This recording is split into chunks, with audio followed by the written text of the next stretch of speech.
Cerita dimulai ketika seorang penyanyi bernama Alin menggarap proyek lagu terbarunya. Dia meminta produser musik Pohan untuk menemukan demo lagu yang sesuai dengan konsep album buatannya. Asisten Pohan bernama Yichi menemukan CD lagu misterius yang dikirim untuk perusahaannya, dan ternyata Alin menyukai lagu tersebut. Lirik lagu itu dibuat oleh Cream dan K selaku komposer musiknya. Selain itu, tidak ada informasi yang bisa menjelaskan siapa pengirim dan pemilik hak cipta dari lagu tersebut. Pohan mengenal dua orang yang menciptakan lagu itu, tetapi sekarang mereka telah tiada. Pohan pernah bertemu dengan K sebelum meninggal 3 tahun lalu, sementara Cream dikabarkan merenggut nyawanya sendiri karena kepergian K. Untuk mencari tahu pemegang hak cipta lagu misterius itu, Pohan dan asistennya mengupayakan segala cara untuk melakukan penyelidikan. Pencarian tersebut membawa mereka menuju fotografer bernama Cindy yang pernah menjadikan K sebagai subjek karya untuk pamerannya. Cindy mengaku bahwa dia menyimpan beberapa barang milik K untuk display pameran, tetapi menolak untuk memperlihatkannya. Yichi menduga bahwa Cindy menyembunyikan sesuatu yang berkaitan dengan hak cipta. Saat menerobos masuk ke kantor Cindy untuk mencari petunjuk, dia menemukan barang-barang dan buku harian milik K yang sangat tebal. Kisah hidup K dimulai saat dia berjuang mati-matian merawat ayahnya yang mengidap penyakit kanker leukemia. Hingga suatu ketika, K dan ayahnya dihadapkan dengan kecelakaan mobil yang sangat tragis. Mereka selamat, tetapi 3 pengendara lain yang terlibat dalam tragedi itu meninggal dunia. Sejak saat itu, rasa bersalah selalu menghantui ayah K dan kondisinya semakin memburuk. Di samping itu, keluarga yang ditinggalkan terus menuntut ganti rugi kepada K yang tidak bisa berbuat banyak karena masih bersekolah. Ibu K yang bekerja di tempat jauh berusaha membantu, tetapi itu belum cukup.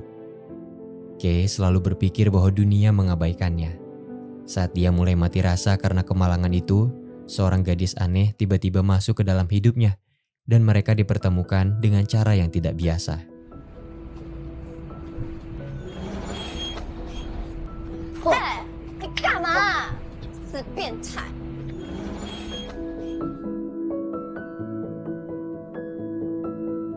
Setelah apa yang terjadi, K akhirnya tahu bahwa gadis itu adalah murid baru di kelasnya. Satu hal yang membuatnya terkejut adalah fakta bahwa gadis itu sangat galak dan masih menaruh dendam kepadanya. Gadis bernama Sun Yuan itu, atau yang akrab dikenal sebagai Cream, diberi peringatan karena menyerang K, tapi tampaknya peringatan itu tidak berlaku untuk gadis rebel sepertinya. Sejak saat itu, kehidupan K di sekolah tidak pernah tenang. Cream selalu mengganggunya dengan berbagai cara, tetapi K tidak mau melawannya karena dia perempuan. Hingga suatu ketika, Cream datang ke minimarket tempat K bekerja paruh waktu. Dia tidak sengaja mendengar percakapan K dengan ayahnya yang ada di rumah sakit. Mengetahui bahwa kondisinya sedang sulit, Cream meredakan emosinya dan bersikap baik. Cream mendapat minuman gratis dari K yang berkata kepadanya untuk merawat diri karena memukul orang itu melelahkan. "Ayahmu sakit ya? Apa penyakitnya?" tanya Cream yang berjanji tidak akan memukulinya lagi jika pertanyaannya dijawab.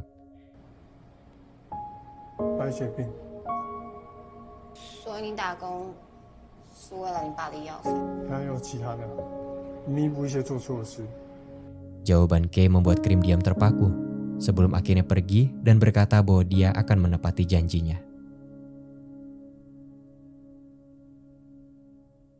Cindy mendapati kantornya diterobos dan dia melaporkan Yichi ke kantor polisi. Yichi berusaha menjelaskan bahwa dia tidak mencuri apapun dan hanya membaca buku diary. Pohan datang mengatasi masalah tersebut. Dia berjanji akan ganti rugi kepada Cindy jika memang ada barang yang hilang. Di malam itu, Pohan tidak bisa menahan kantuk dan dia terpaksa dibawa ke rumah Yichi yang tinggal bersama putra sematawayangnya. Yichi ternyata diam-diam membawa buku harian K dan dia kembali membacanya, berharap bisa menemukan petunjuk mengenai hak cipta. Ketika ayah K divonis dan akan meninggal dalam waktu dekat, ibu K menganggap bahwa itu bukan kabar yang buruk. Dia merasa bahwa suaminya sudah cukup menderita dengan penyakitnya saat ini.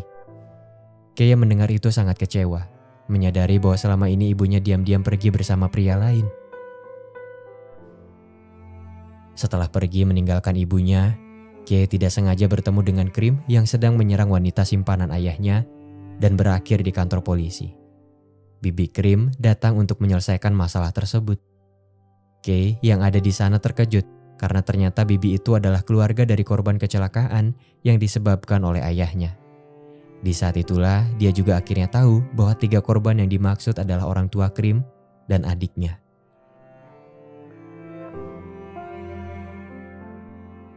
Sedari awal, Krim sudah tahu identitas Kay dan dia datang ke sekolahnya untuk balas dendam. Akan tetapi, setelah mengetahui bahwa kondisi Kay juga sulit, dia mengurungkan niatnya. Kay meminta maaf untuk segalanya dan dia berjanji akan membayar ganti rugi secara bertahap. Beberapa hari setelahnya, ayah Kay dinyatakan meninggal dunia. Cobaan yang datang terlalu berat untuk dihadapi Kay, terutama ketika sang ibu memutuskan untuk pergi meninggalkannya. Ibu Kay menyarankan putranya untuk menjual rumah agar bisa membayar biaya kompensasi dan menyimpan sisanya untuk keperluan sekolah. Hati Kay hancur berkeping-keping. Dia menangis sambil menutupi fakta bahwa dirinya telah divonis mengidap penyakit leukemia sama seperti ayahnya. Dia tidak mau menceritakannya karena takut akan ditinggalkan. Tetapi tampaknya itu adalah kenyataan pahit yang harus dia hadapi. Sejak saat itu, dia selalu menutupi kesedihannya seorang diri.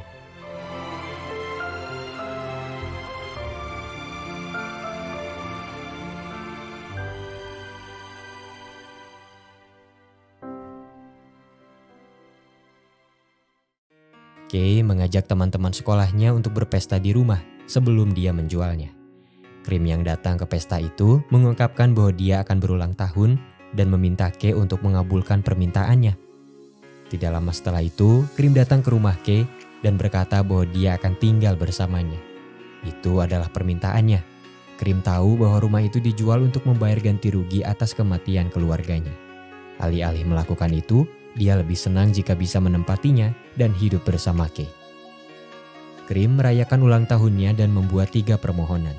Satu di antaranya diserahkan kepada Kay yang berharap dalam hati agar keluarganya kembali. Kay tidak menyangka permohonannya itu langsung dikabulkan ketika Krim berkata bahwa mulai sekarang mereka adalah keluarga. 一家人。从今以后，我们就是一家人啦。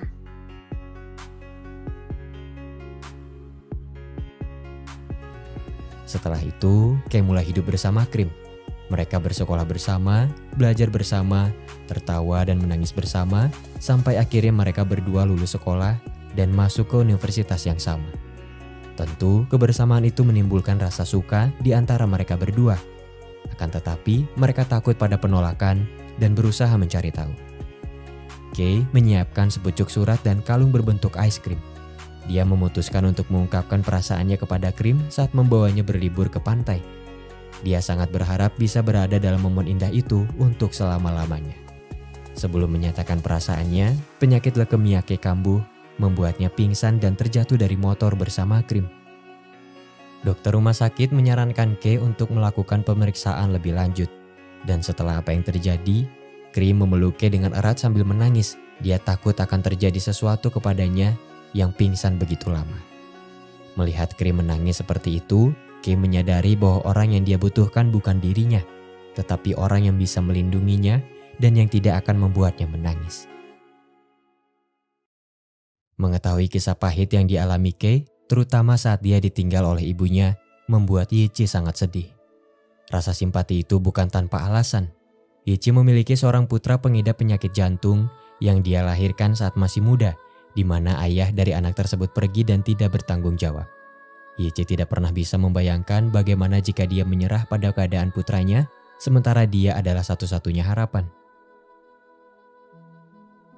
Pohan berhasil melacak keberadaan ibu Kay melalui media sosial. Dia pergi menemuinya bersama Yichi dalam upaya mencari tahu informasi terkait hak cipta, tetapi ibu Kay tidak mengetahui apapun tentang itu. Yichi yang terbawa emosi menyalahkan perbuatan ibu Kay saat dia pergi meninggalkan putranya. Ibu Kay mengungkapkan bahwa merawat keluarga pengidap kanker tidaklah mudah. Dia tidak pernah tahu kapan penderita akan meninggal. Ketidakpastian itu, semua tagihan medis dan biaya rumah sakit membuat hidupnya seakan terkurung dalam penjara kesedihan. Bahkan setelah mengetahui bahwa putranya juga mengidap penyakit yang sama dengan ayahnya, dia tidak bisa merubah apapun selain merelakannya untuk pergi. Satu hal yang disayangkan oleh Yichi adalah sikap Ibu Kei yang tidak menyadari bahwa dia adalah satu-satunya harapan putranya semasa hidup. Bagaimanapun, Yichi bisa memahami penderitaan Ibu Kei karena berada pada situasi yang sama. Putranya mengidap penyakit jantung yang cukup parah, di mana kecil kemungkinannya untuk sembuh, tetapi dia memilih untuk terus berjuang karena menurutnya itu adalah tugas seorang ibu. Di samping itu, putra Yichi melakukan hal tidak terduga kepada ibunya. Dia diam-diam menggunakan aplikasi kencan untuk mencarikan ibunya pacar. Yichi yang mengetahui itu marah mengingat usia putranya baru 10 tahun. Tapi kemudian dia mendengar jawaban yang sangat menyayat hati. 到底想怎么样？你告诉我啊！我就是怕我以后不在了，你就没有别的家人了嘛。我又要动手术了，妈妈，我的病真的会好吗？我会不会死掉？ Putra Yichi menyadari bahwa penyakitnya sangat berbahaya. Dia selalu ingin tahu apakah dirinya akan sembuh atau mati karena tidak bisa disembuhkan. Yichi yang mendengar itu langsung memeluk putranya dan meminta maaf. Pohan membawa buku diary Kei dan dia membacanya. Kisah Kei berlanjut ketika dia menyembunyikan kondisi kesehatannya yang semakin memburuk dari Krim. Mengingat tragedi kelam di masa lalu dan fakta bahwa dia adalah satu-satunya keluarga yang dimiliki Krim saat ini, Kei tidak ingin membuatnya sedih. Setidaknya dia ingin menjaga kenyataan itu sampai akhir hayatnya. Semua penderitaan tersebut membuat Kei merasa seperti mendapat hukuman mati dan larangan untuk mencintai. Satu hal yang bisa dia lakukan adalah meminta tambahan waktu kepada Tuhan sampai dia bisa menemukan orang yang tepat untuk menjaga Krim. Setelah lulus kuliah, Kei bekerja di perusahaan rekaman bersama Krim. Kei diberi kepercayaan menjadi komposer musik, sementara Krim menjadi penulis liriknya. Jalan mereka tidak mudah karena harus memahami keinginan wanita bernama Bonnie yang menjadi penyanyi andalan di perusahaan tersebut. Krim berusaha tetap sabar menghadapi Bonnie yang selalu memintanya merubah lirik lagu, sampai akhirnya dia terlibat masalah dengannya. Kei yang mengetahui itu berusaha menghibur dan meyakinkan Krim bahwa dia bisa melewati rintangan itu. Pada akhirnya, Krim bisa memuaskan keinginan Bonnie dan mendapat kepercayaan darinya untuk terus menulis lagunya di masa yang akan datang. Krim menerima tawaran itu dengan senang hati, menganggap bahwa itu adalah pembuka jalan untuk karirnya di masa depan, dan sejak saat itu dia menjadi lebih akrab dengan Bonnie. Di satu kesempatan, Kei bertemu dengan dokter gigi baik hati bernama Yushen. Dokter muda itu sangat peduli terhadap sesama. Dia mau membawa Kei yang terjatuh pingsan ke rumah sakit dan rela menunggunya hingga menyadarkan diri. Sejak saat itu, Kei merasa bahwa dia telah menemukan pria yang cocok untuk Krim. Yushen adalah putra direktur klinik gigi. Dia akan segera mewarisi perusahaan ayahnya yang akan pensiun dalam waktu dekat. Takdir membawanya untuk bertemu dengan Cindy, fotografer yang telah disinggung pada awal cerita. Dia langsung jatuh cinta kepadanya pada pandangan pertama dan berusaha untuk mendekatinya. Setelah menyadari perasaan masing-masing, mereka akhirnya berkencan dan hidup bahagia. Yushen mendukung kekasihnya untuk menjadi fotografer hebat. Dia rela membeli lensa mahal serta membiayai tempat untuk pamerannya. Cindy tidak pernah mengharapkan bantuan sebesar itu dan dia sangat bersyukur. Akan tetapi, ayah Yushen tidak merestui hubungan putranya karena dia memiliki pandangan yang berbeda terhadap seni. Dia tidak begitu menyukai Cindy yang memiliki gaya hidup bebas. Yushen tetap teguh pada pendiriannya sampai akhirnya dia yakin untuk membawa Cindy pada hubungan yang lebih serius. Cindy menerima lamaran Yushen dan hubungan mereka semakin erat. Ketika Cindy masuk ke dalam nominasi anugerah fotografer internasional, Yushen berusaha membanggakan tunangannya kepada sang ayah, tetapi dia diabaikan. Cindy merasa sangat terpukul ketika calon mertuanya menganggap remeh apa yang telah dia perjuangkan selama ini. Cobaan tidak berhenti sampai di situ. Cindy tidak sengaja melihat Yushen berkencan dengan wanita lain dan hatinya sangat terluka. Keadaan itu kemudian memancing sisi gelap Cindy. Demi mendapat pengakuan dari calon mertuanya, dia rela melakukan apapun untuk memenangkan nominasi. Dia melayani rayuan juri yang menjanjikan posisi kemenangan kepadanya. Pada akhirnya Cindy mendapatkan apa yang dia inginkan, tetapi itu jelas tidak membuatnya bahagia. Suatu ketika, Kay berkata kepada Krim bahwa dia harus menemukan pria yang baik dan menikah dengannya. "Kau saja yang menikahi aku," kata Krim. Kay menjawab, "Aku bukan orang yang baik." Kay menjelaskan bahwa pria yang baik adalah mereka yang punya pekerjaan, bisa memasak makanan enak untuk Krim, mau mengurus keluarganya, dan yang paling penting adalah dia orang yang sehat. Kay berusaha mengenalkan Krim kepada Yushen. Dia secara pribadi mengundang dokter gigi itu untuk datang ke acara pesta di tempat kerjanya dengan dalih sebagai tanda terima kasih karena telah menolongnya waktu itu. Yushen datang ke acara pesta di mana akhirnya dia bertemu dengan Krim. Kay mengupayakan segala cara agar mereka bisa berduaan dan saling mengenal satu sama lain. Meski itu membuatnya terluka karena harus merelakan wanita yang dia cintai bersama pria lain. Kay diam-diam pergi meninggalkan mereka sambil menahan semua penderitaannya.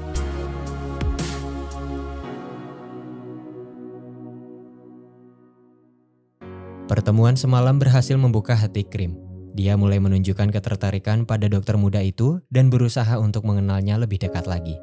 Yushen berusaha membatasi dirinya karena telah bertunangan, tetapi tampaknya itu sama sekali tidak mempengaruhi Krim. Hubungan Yushen dengan tunangannya pun akhirnya retak ketika seorang anonim mengirimkan foto Cindy yang ternyata sering menemui pria lain. Cindy menegaskan bahwa dia tidak mencintai pria yang ditemuinya karena itu hanya bagian dari tugasnya untuk menambah relasi. Akan tetapi, Yushen tidak bisa menerimanya dan menganggap itu sebagai pengkhianatan. Cindy mengungkit kembali pertemuan Yushen dengan wanita lain beberapa waktu lalu. Sebelum pergi, Yushen menegaskan bahwa itu adalah kencan buta yang disiapkan ayahnya, tetapi dia dengan tegas menolak wanita itu.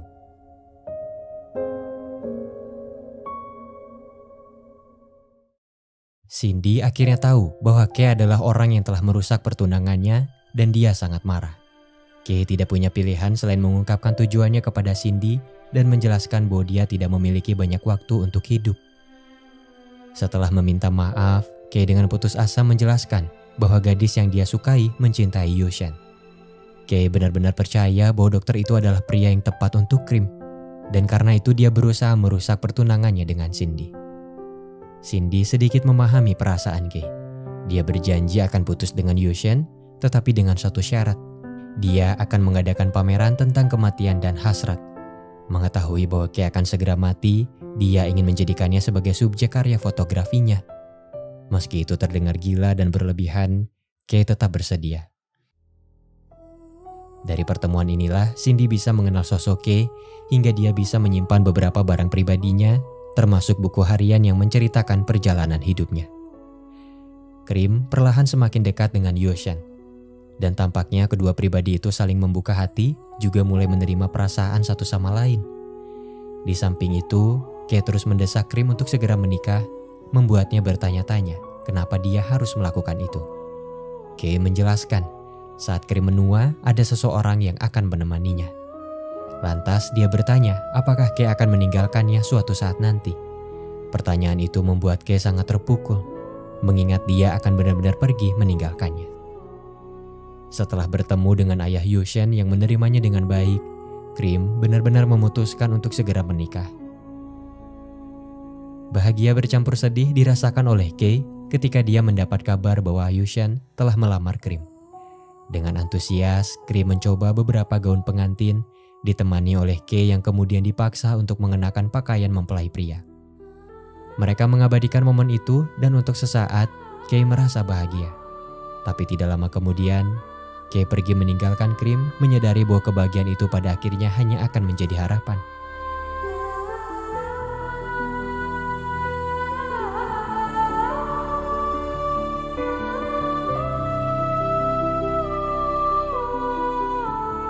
Seiring berjalannya waktu, Kay pada akhirnya mendampingi Krim di pelaminan sebagai wali.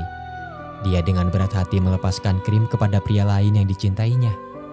Kay merasa sudah tidak memiliki tanggung jawab apapun lagi, dan tidak lama dari itu dia meninggal dunia setelah dinyatakan menghilang selama beberapa hari dari rumah sakit.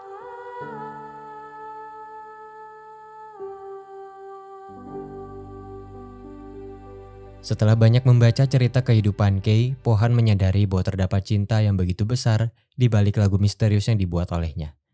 Pohan berusaha mencari keberadaan orang-orang yang pernah ditemui Kay dan Krim, berharap bisa menemukan petunjuk tentang hak cipta. Di tengah prosesnya, dia semakin dekat dengan Yechi dan akrab dengan putra tunggalnya. Pohan perlahan mulai menunjukkan sikap pedulinya kepada ibu satu anak itu yang selalu banting tulang bekerja di berbagai tempat untuk mencari biaya pengobatan. Hingga suatu ketika, dia mengajak mereka untuk pergi berlibur sekaligus mencari keberadaan Bonnie, penyanyi yang pernah ditemui Krim semasa hidupnya. Pencarian mereka tidak membuahkan hasil, tapi perjalanan itu membuat hubungan mereka semakin erat. Nasib buruk menimpa putra Yechi, di mana penyakit jantungnya kambuh secara tiba-tiba dan dia segera dilarikan ke rumah sakit. Putra Yechi sudah cukup dewasa untuk memahami kondisi kesehatannya.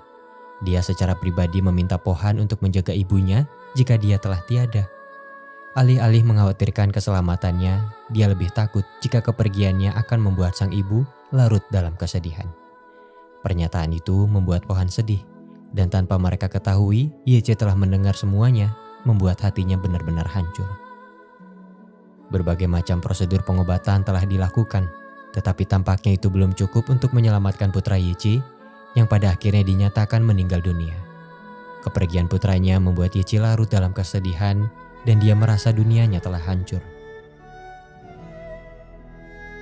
Pohan berusaha melakukan yang terbaik untuk memberikan dukungan kepada Yechi, yang kemudian perlahan mulai menerima kenyataan, dan pada akhirnya mereka berdua saling mencintai. Di satu kesempatan, Pohan akhirnya tahu bahwa tidak lama setelah Kay meninggal, Krim menghilang dan rumor mengatakan bahwa dia mengakhiri hidupnya sendiri di laut.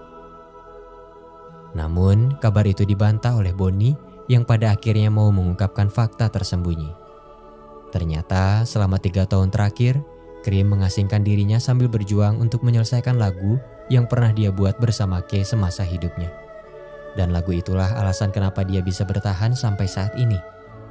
Krim menyerahkan lagu itu kepada Pohan melalui Bonnie, dengan harapan lagu itu bisa dibawakan oleh Alin, penyanyi kesukaan Kay, sekaligus orang yang menginspirasinya untuk membuat lagu.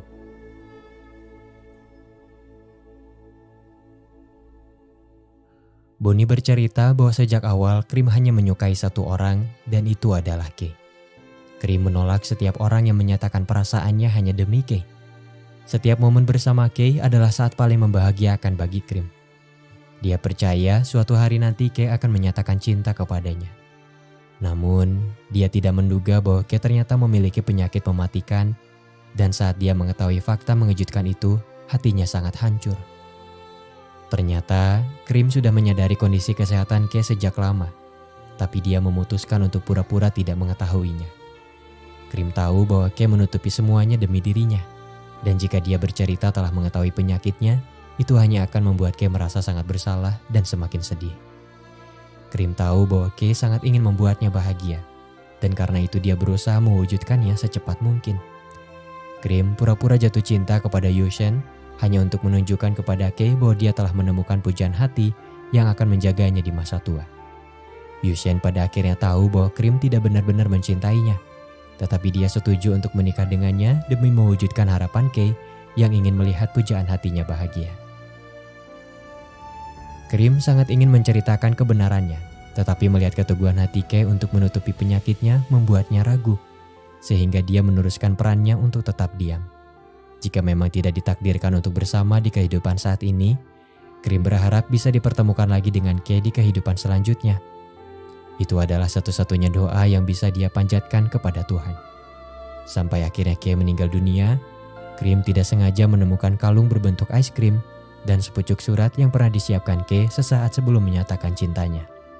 Penemuan itu membuat hati Krim hancur berkeping-keping, dan dia hampir kehilangan semangatnya untuk hidup. Setelah lama menghilang, Krim datang menemui Cindy dan Yushen untuk menjelaskan apa yang sebenarnya terjadi, dan dia meminta maaf kepada mereka berdua. Krim tahu bahwa cintanya terhadap Kay telah menyakiti perasaan orang-orang di sekitarnya. Meski begitu, setelah melalui semuanya, Yushen justru menemukan apa yang dia inginkan. Cintanya untuk Cindy ternyata belum hilang, dan dia semakin yakin dengan perasaannya. Dia memutuskan untuk kembali berhubungan dengannya dan siap menerima segala bentuk perbedaan yang melatar belakangi kehidupan mereka.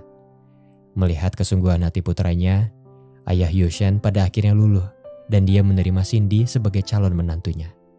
Setelah mendengar kisah cinta Kay dan Krim yang berakhir tragis, Alin bisa sedikit memahami makna terdalam dari lagu yang dibuat oleh mereka dan alasan kenapa lagu itu dinamai The Saddest Thing, hal yang paling menyedihkan. Kay dan Krim sama-sama mendapat pujian saat lagu mereka menyentuh posisi pertama pada tanggal lagu dan bertahan selama beberapa minggu. Sementara semua orang mendapat akhir yang bahagia, Krim mengingat kembali momen terakhirnya bersama Kay.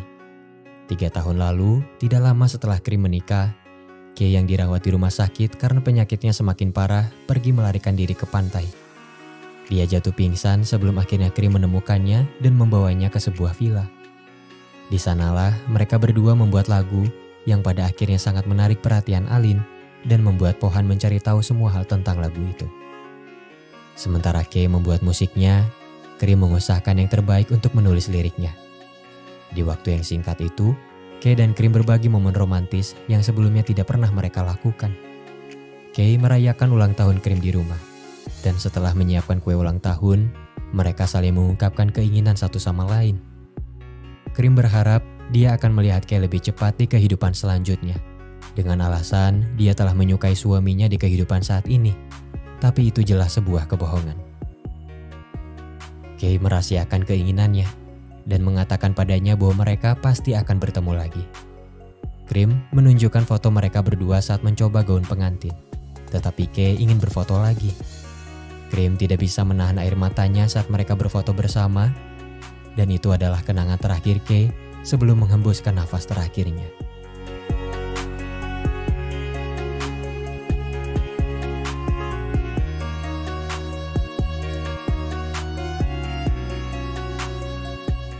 Kepergian Kay membuat Krim sangat sedih. Selain menjadi satu-satunya keluarga yang dia miliki, Kay juga menjadi satu-satunya pria yang dia cintai sepenuh hati. Selama 3 tahun, Krim sendirian. Meski begitu dia tidak merasa kesepian karena selalu mengingat momen bersama Kay. Dengan lagu yang telah selesai, Krim sudah memenuhi janjinya kepada sang pujaan hati. Dia tidak punya penyesalan apapun lagi dan tinggal menunggu waktu untuk bertemu kembali dengan Kay di kehidupan selanjutnya. Cinta tidak harus memiliki, namun mengasihi. Sebab cinta yang tulus adalah merelakan, bukan memaksakan. Cinta itu memang abstrak dan sulit untuk dijelaskan. Jika cinta mudah dipahami, takkan ada banyak orang di dunia yang terluka karenanya. Dalam hidup, ada kalanya sesuatu tidak berjalan sesuai harapan. Ada kalanya kita harus menerima dan mengikhlaskan mereka yang telah pergi. Tinggalkanlah semua kesedihan dan pertahankan kebahagiaan. Belajarlah untuk ikhlas karena sesuatu yang pergi akan tergantikan. Itulah hukum yang telah disiapkan alam semesta untuk mengobati rasa kehilangan.